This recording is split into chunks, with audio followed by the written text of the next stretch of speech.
こんにちは、大輔です。世界最長ロックダウンと言われるフィリピン、200日を超えた今日この頃でございます。今の状況としては、緩和が見えずになかなか厳しいところではありましたけども、フィリピン政府による婚約者への配慮であったりですとか、あとは11月以降の MGCQ へのロックダウンのレベル緩和についてはね、希望を持ち続けている方多いんじゃないかと思います。僕もそんな人間の一人です。ということで本日は改めてフィリピンに入国するための最新条件について語っていきたいと思います。本日のラインナップはこちらになります。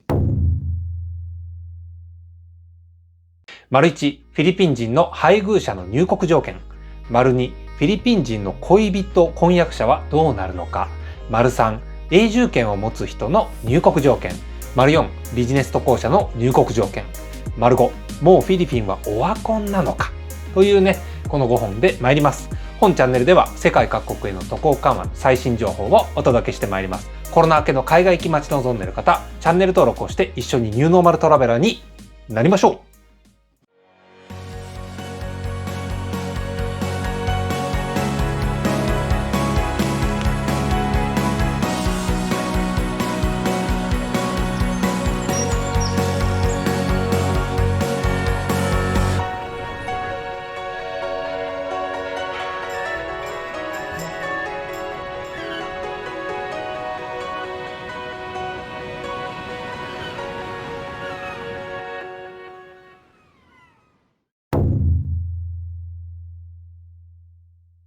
1、フィリピン人の配偶者の入国条件ですけども、フィリピン入国管理庁のヘルプラインの Facebook アカウントに政府公認の許可リストがあります。こちらですね。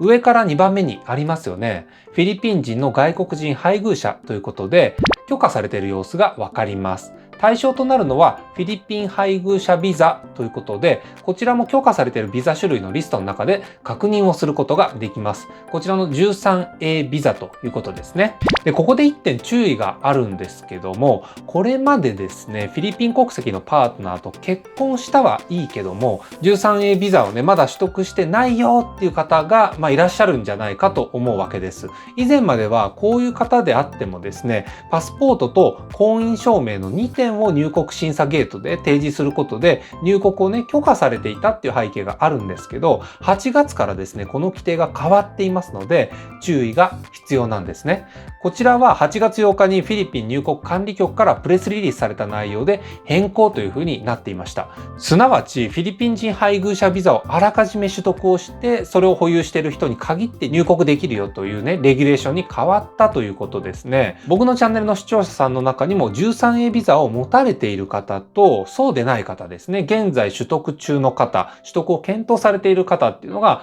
様々なご事情を持たれている方がいらっしゃるわけなんですよね。もし手続きの仕方でお悩みの方いらっしゃいましたら、僕が解決できるかどうかっていうのはかなり怪しいところはあるんですけど、知識があってねお優しい方も、ね、フィリピンに詳しい方っていうのもこの動画見てくださってますので、いつでも質問いただければと思います。もちろん僕よりもね詳しい情報を知ってるよっていう方ね、ぜひコメント欄で教えていただけるとありがたいです。ぜひね勉強させてもらいたいなと思います。それでは次の話題参りましょう。2、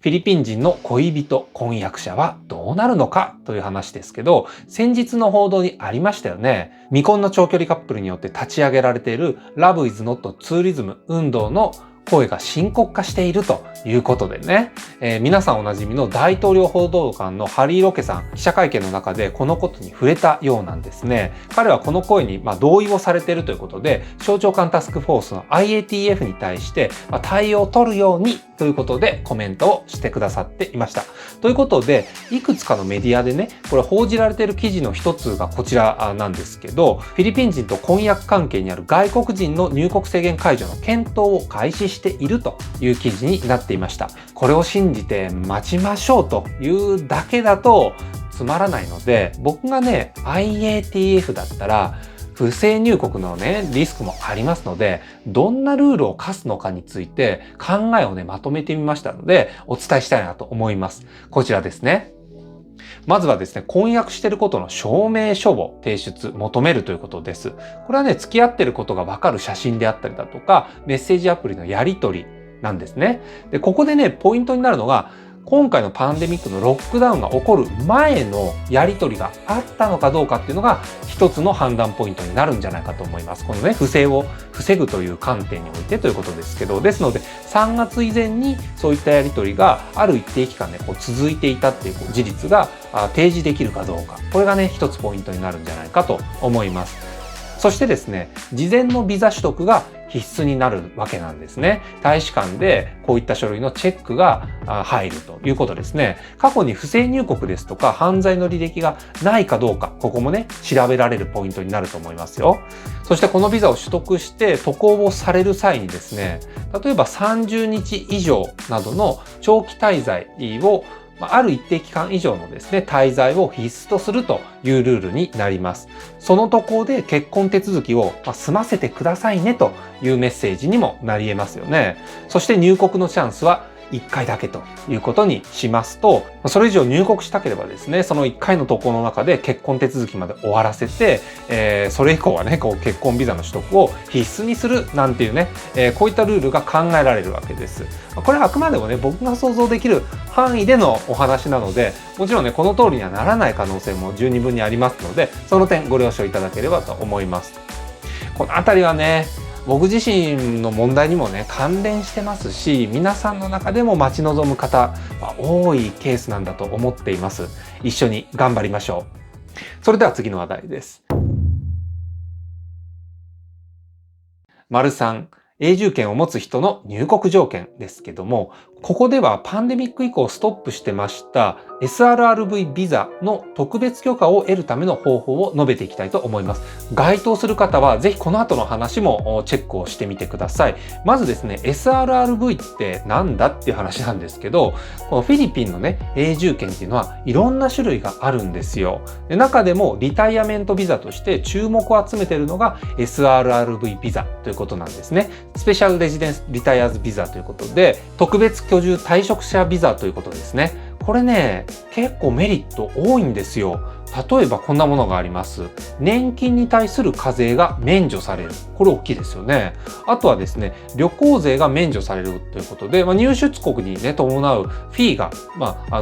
一部支払わなくていいというメリットがあったりします。もう一つは7000ドル相当の家具ですとか、身の回りの品物をですね、フィリピンに持ち込んだとしても、無税で持ち込むことができるということなんですね。ということで、永遠にね、フィリピンで生活、もしくは就労をしたりとかができるというね、ビザということで、いつでも入出国ができるビザ、めっちゃええやんということでね、SRRV ビザがあったわけですよ。でもね、今どうですかこれ。ね、パンデミックでこの SRRV ビザ持っていたとしても入国できなくなってましたよね。で、先ほどのリストにもね、これ見返してもないんですよ。このね、SRRV ビザ。一方でですね、数日前に視聴者さんの中でセブマックスさんですね、コメントいただきました。そういえば特別許可された SRRV のご夫婦は30日に戻ってきます。徐々に緩和に向かってますね。ということで、おそらくですね、これフィリピンに戻られた SRRV ビザの特別許可を得て戻られたということで理解をしたんですけども、このことについてはですね、僕の好きなチャンネルの一つでもありますエドチャンネルさんですね、このエドさんのね、最新のニュースの中で触れられてました。彼はですね、最新フィリピンニュースを精力的に配信されている YouTuber さんで、いつもね、すごいなというふうに見させてもらってるんですが、そんなエドさん、SRRV について扱ってましたので、非常によく分かりやすかったんですよね。で、僕の方でも調べてみました。こんな感じです。まずこの SRRV ビザの特別許可の申請を出す相手が誰なのかっていう話なんですけど、これはですね、PRA という組織になります。フィリピンリタイアメントオーソリティということで、フィリピン退職庁なるものがあるんですね。ここがもともと SRRV ビザの取り扱いをされていたところで、今回の特別入国申請も受け付けている組織、それが PRA だということなんですね。フィリピン外務省ですとか、移民局、フィリピン大使館、いずれでもなくですね、PRA ということになります。ここに要望レターを送ると、PRA から観光省、そして外務省という順序でその要請がね、引き継がれていくということなんですね。そして最終的に外務省の方で承認がされると、承認の結果が移民局に提出されて入国手続きが進められるようになるということなんですよね。まあ、ややこしいっすよね。でもね、最終的には外務省が判断することになりそうということで、これ日本もそうですよね。ビザの発行手続きのね、これの承認だとか手続き全般っていうのは外務省が許可を出してやってるわけですから、この点はフィリピンも一緒だということになります。こちらに関しては参考になるブログ記事がありましたので、概要欄にリンクを貼っておきますね。そして PRA の申請フォームのリンクも概要欄に貼っておきます。該当する方はぜひ見てみてください。これね、SRRV ビザ保有されてる方っていうのは、こんなね、方なんですよ。まずね、預託金200万ドルをフィリピンの口座ですよね。銀行口座になるのかなに、預け入れておく必要があるという、こんな方ですね。それなりにね、もう長期間滞在をすることが決まっていらっしゃる方だったということですので、コンドミニアムなんかもね、購入をされてるっていうことありえますよね。高い確率であると思いますよ。そして事業投資を現地でされている方、何よりですね、知人だとか友人関係が現地でね、もうすでにあられるということで、フィリピンに財産がある方ですよね。もう財産ってお金だけではないと思いますよ。生活基盤からもう何から何までですね、フィリピン SRRV ビザを使って生活基盤築かれていた財産を持っている方という方々がね、入国できないっていうのはフィリピン政府には頑張ってほしいなと思いますね。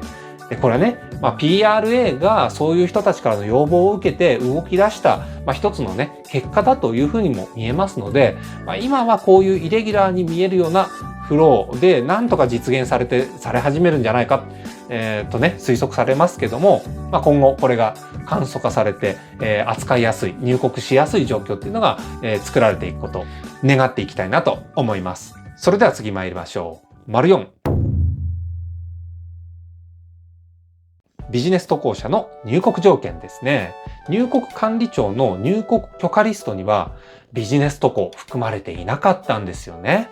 で、日本をはじめとしてですね、各国でビジネス渡航の緩和進んでますよね。そんな中でフィリピンは鎖国という厳しい判断を続けているっていう、こういう構図なわけなんですよ。一方でフィリピン経済特区であるペザ企業、こちらはね、入国が可能になっているよという情報が6月時点で入っておりました。フェザ関連企業の入国が、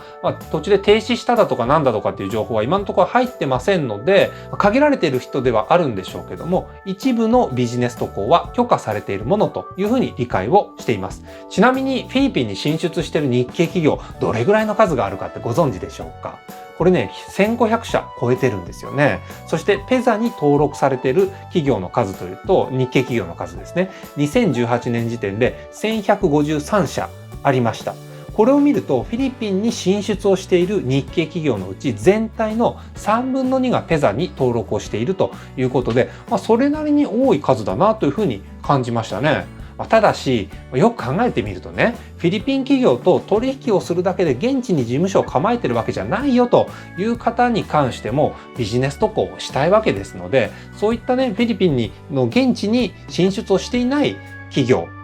に所属をしている方、ビジネス渡航がね、相変わらずできない。そんな方はね、非常に数としては多いんだと思いますよね。いずれにせよ、世界の潮流を見ながら、フィリピン政府が判断できたとすると、ビジネストラック的なものはね、開始されるのは時間の問題なんじゃないかとも思われるわけなんです。なんとか年内には開始する様子、これ見ていきたいですよね。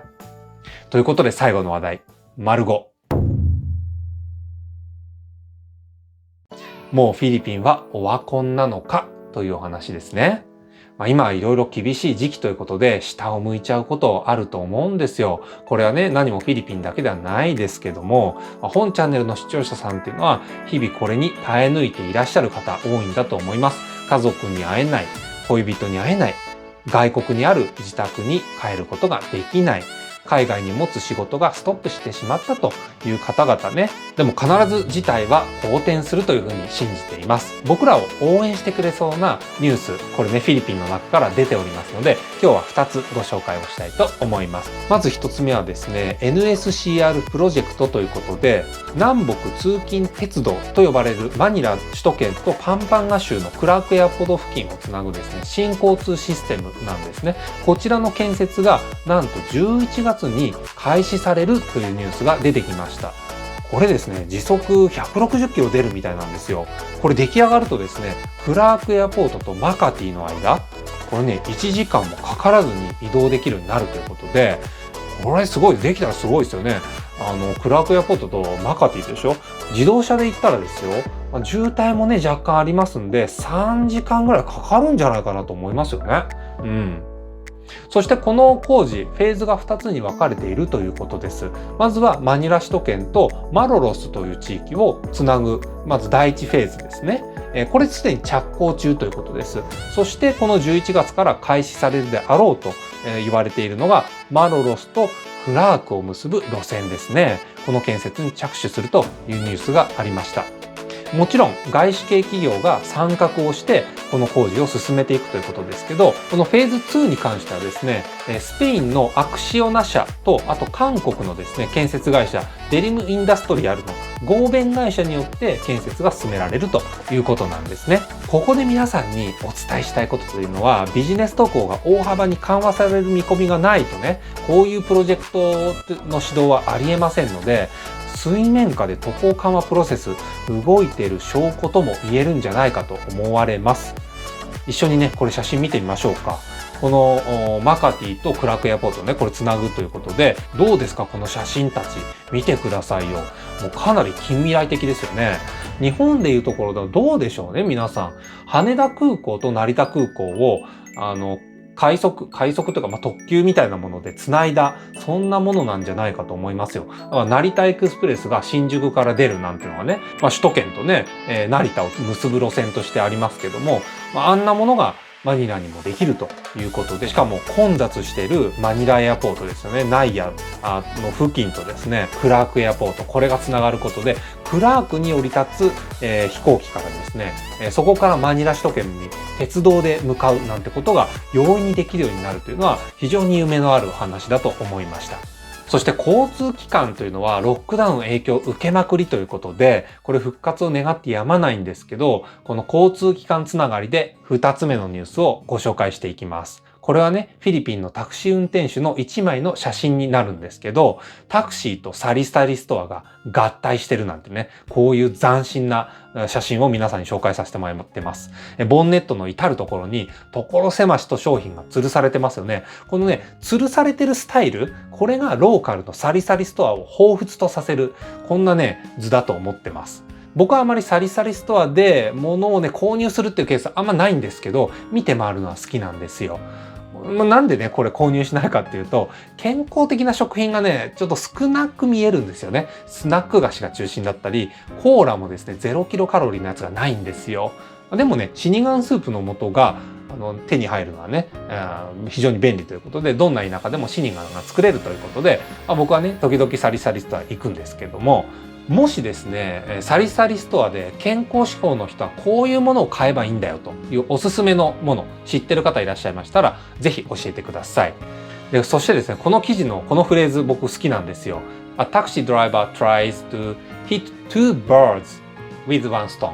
ということなんですね。この英文面白いんですよ。好きなんですね。一石二鳥ということで、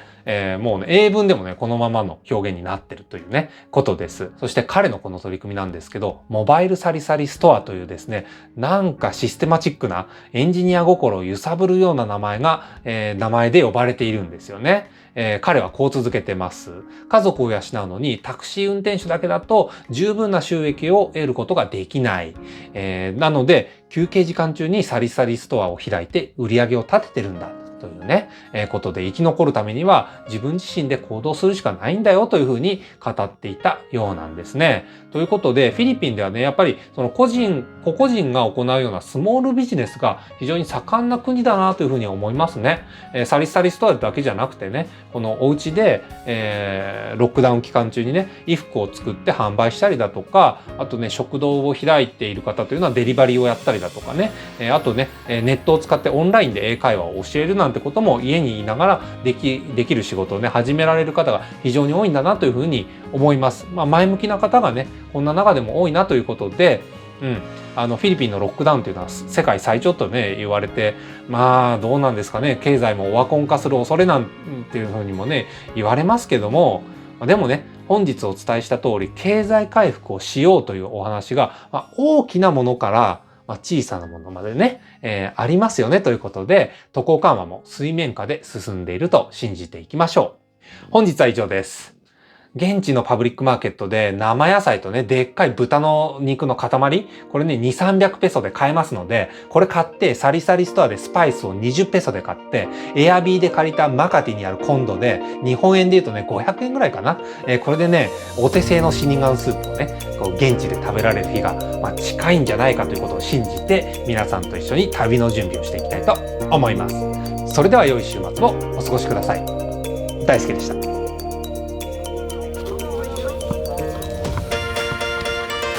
Say hi first. Say hi. How is it? How is it? By the way, it's like a good view, Dayton. Like the sunset. The sunset.